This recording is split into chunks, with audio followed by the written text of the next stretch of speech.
Good evening, ladies and gentlemen. My name's Mark Sexton. I'm a retired police constable from Birmingham. Today is Friday, the 2nd of February 2024, and it's approximately 8 p.m. The reason I'm making this video is for a really important contract that's come to my attention. This is the contract. This is the contract that Pfizer signed with the South African government in relation to the COVID-19 vaccines. What concerns me about this contract is if the UK signed a contract the same as or very similar as this, we're in trouble, and I'll tell you why. The South African Supreme Court ordered the South African government to release the contract for the public to scrutinise, and that happened before Christmas last year, I believe, September, October last year, 2023. I've looked through this contract, and what concerns me is a number of things.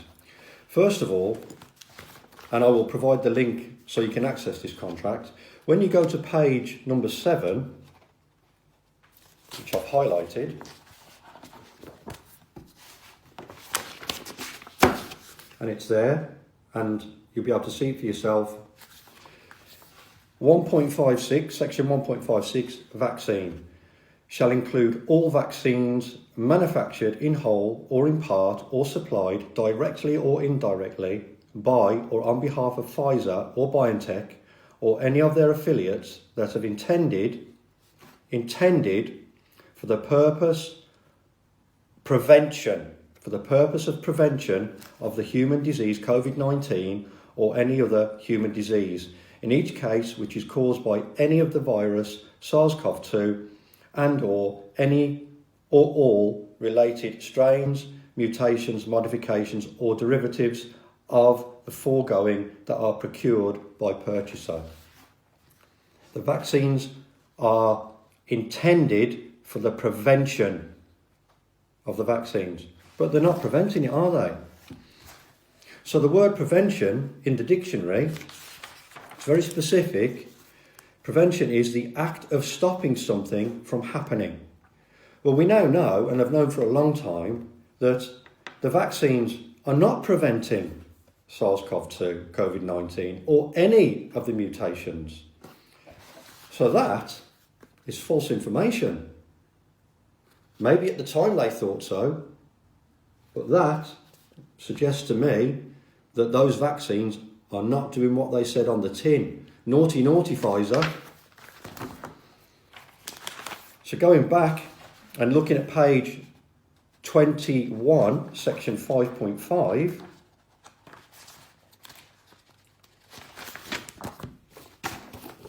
there it is there, section 5.5. This is very interesting. Purchaser acknowledgement.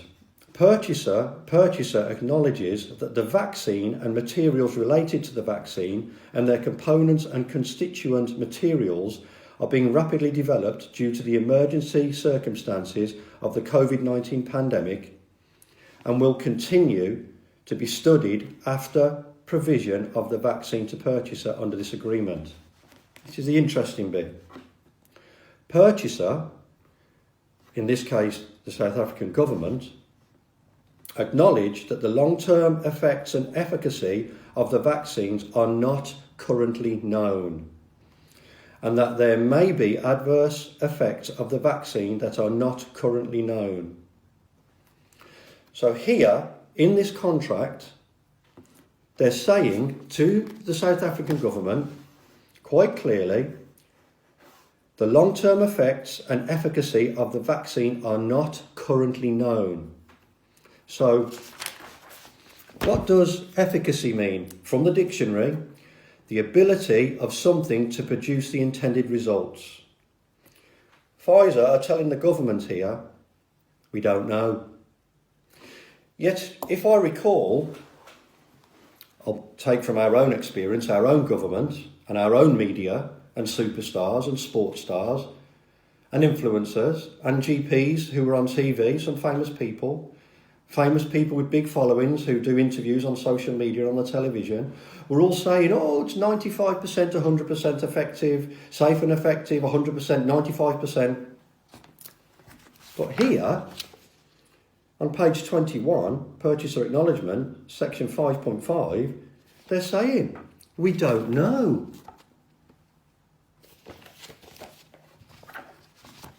Why is this important, you're asking? Come on, Mark, get to the nitty-gritty. Okay, well, here I am. When you go to page 36 of this incredible contract, page 36, what does it say there? At the very top, in witness whereof the parties hereto have caused this agreement to be duly executed and delivered as of the date first written above. The 1st of April 2021, that agreement between Pfizer and the South African government is binding. So let's assume our government, we have to assume this, we rolled out the vaccines in the UK on the 8th of December 2020. Yet, 5 months after the rollout, Pfizer's contract with the South African government is saying they don't know the efficacy, they don't know the long-term effects. So that means our government would have known this information 100%. This is a contract, so our government's lawyers would have read that contract. If it's similar to or the same as the South African government one, and I'm taking that at face value right now, means they knew, our government knew, our lawyers who work for us, for the government, they knew, they would have read this contract. And this contract is 99.99% favourable to Pfizer.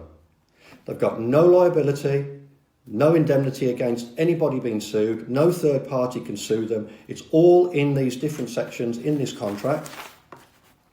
Page 23, 8.1, total indemnification of Pfizer and BioNTech.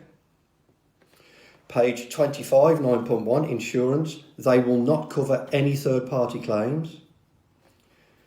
Page 26, excluded liability. Governments knew exactly what they were signing, knew exactly what they were doing.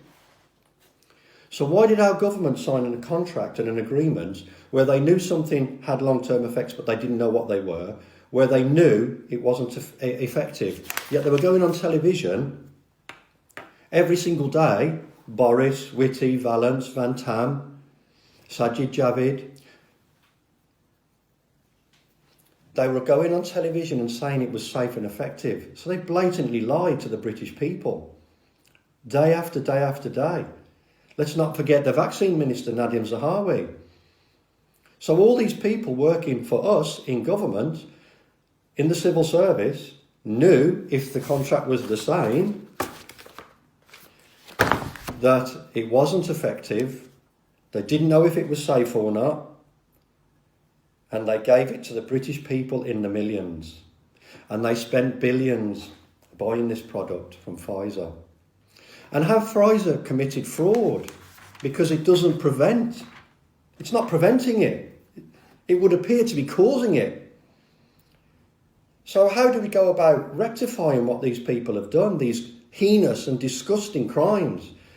Our government, our civil service, our media have committed against the people. We've got millions of people injured, hundreds of thousands of people dead, excess deaths are through the roof. As per Andrew Bridgen asking the question of Rishi Sunak in Parliament at PMQs on the 31st of the 1st, 24 on Wednesday. And what was Rishi Sunak's reply? Safe. They are safe. Now, really interesting, Rishi Sunak didn't say safe and effective, which has been the mantra that they've been spouting for the last 3 years. So Rishi Sunak, why didn't you say effective? Is it because you've probably looked at the contract and realised, or is it because you're aware of the harm, injury and death that's been caused? So to all the lawyers out there, the barristers out there, the legal superstars out there, you need to get a copy of this contract. And you need to sue the British government and the civil service and potentially Pfizer, because as part of Pfizer's agreement, it says in here that this agreement is non-binding if fraud has been committed or misrepresentation. I think Pfizer have committed fraud and misrepresentation because it doesn't prevent what they say it was supposed to prevent. But our government knew that. So, regardless of what Pfizer have or haven't done, our government and their lawyers knew this product was not effective and they didn't know what the long-term effects were, yet they're spouting over the television day in, day out, in the media, 24/7, indoctrinating the public that it's safe and effective. How do they know when Pfizer's telling them it isn't? Metropolitan Police, are you finally going to do something now? Because we've got evidence. So you need to be getting the contract off our government, don't you? And saying, we'd like to see the contract, please. It's our contract. Make it public. Get it down to the police station. Have a look at it. And then start making the arrest of these people who will cause these disgusting crimes against the men, women and children of the United Kingdom. And I would suggest people around the world, get your governments to have a look at the contracts that they've signed on your behalf. Does it say the same? Because if it does, you need to be asking some questions. There needs to be accountability. You've murdered our families. Corporate manslaughter, gross negligent manslaughter, misconduct in public office, misfeasance in public office, manslaughter, fraud, genocide, treason, crimes against humanity. They're all there. And let's not forget terrorism. We were terrorised. Look what they did to the elderly. They injected them to death as well. There is blood on these people's hands. There needs to be accountability. It's time that the people of this country stood up and said, what on earth is going on? There has to be a criminal investigation. Metropolitan Police, do your job. We've had enough. How much more evidence do you need? How much more? I will leave a copy of the link where you can find this contract and you can look for yourself at the points that I've raised. And don't worry, social media or governments, if you think that you're going to delete these links. I've got a copy of the contracts and there's also safe copies with third parties. So delete away. If anybody wants one and they can't find it, I've got this here. I'm happy to make it publicly available. The link will be supplied on this video for everybody to go and have a look what these so-called ministers who work for us have done to us for the last 4 years with the knowledge they don't work, they're not effective, and they knew from the start. Time for accountability, a criminal investigation and accountability, but most importantly, remedy and redress for the many, many victims of these disgusting bioweapons they call vaccines. Thank you.